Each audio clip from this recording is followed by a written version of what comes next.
এটা হচ্ছে একটি 20 ওয়াট সোলার প্যানেল। এই সোলার প্যানেল দিয়ে আমরা কিভাবে ব্যাটারি ছাড়া ফ্যান ইউজ করব সেটা দেখতে হলে ভিডিওটি শেষ পর্যন্ত দেখতে থাকুন। এটি হচ্ছে সোলার প্যানেলের কানেকশন কেবল। এখন আমরা এটা কানেকশন দেব। এই যে দেখেন কানেকশন হচ্ছে, আমাদের প্লাসে প্লাস মাইনাসে মাইনাস কানেকশন হয়ে গেছে। আমরা এখন আপনাদেরকে ফ্যানটি দেখাচ্ছি, কি ফ্যান এটা দিয়ে ইউজ করি। এটা দিয়ে 12 ভোল্টের যে কোনো ফ্যান ইউজ করতে পারবেন, তবে আমরা সাধারণ সিম্পল একটি ফ্যান ইউজ করতেছি।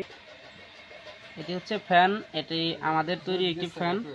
এটি চাইলে আপনারাও বানিয়ে নিতে পারবেন। এটি কিভাবে সেটআপ করতে হয়, বানাতে হয়, তার একটি ভিডিও আমাদের চ্যানেলে অলরেডি আছে।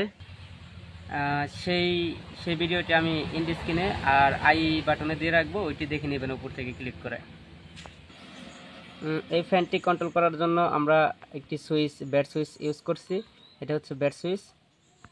এটা এখন আমরা ক্লিক করব, ক্লিক করলে এটা স্টার্ট হয়ে যাবে। এই যে দেখেন আমরা সুইচটি দিলাম, আমাদের ফ্যানে কিন্তু ভালো পরিমাণ বাতাস লাগছে। এটা আমরা বুঝতে পারতেছি, হয়তো বা আপনি বুঝতে পারতেছেন না। এটি দুর্দান্ত স্পিডে করতেছে। এই যে অফ করলাম, অন করলাম। আমাদের এই সোলার প্যানেলে যত রোদ করবে তত আমাদের ফ্যানটি স্পিডে ঘুরবে।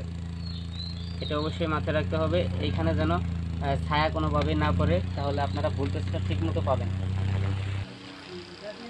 আমরা যে মোটরটি ইউজ করতেছি এটা 12 ভোল্টের একটি মোটর। এটি কিন্তু অ্যাভেলেবেল কিনতে পাওয়া যায় 150 থেকে 200 টাকার মধ্যে।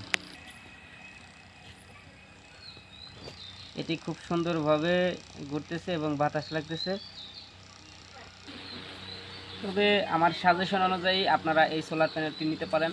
আর এই সোলার প্যানেলটির ওয়াট হচ্ছে আপনার 20 ওয়াট। এটি দিয়ে একটি ভ্যানের ব্যাটারি চার্জ করা সম্ভব, এটি আপনারা ইউজ করতে পারেন। এই 20 ওয়াট প্যানেল হয়তোবা আপনার বাজারে 1000 থেকে 1200 টাকা এর মধ্যে পাওয়া যাবে অ্যাভেলেবেল, আপনারা নিতে পারেন।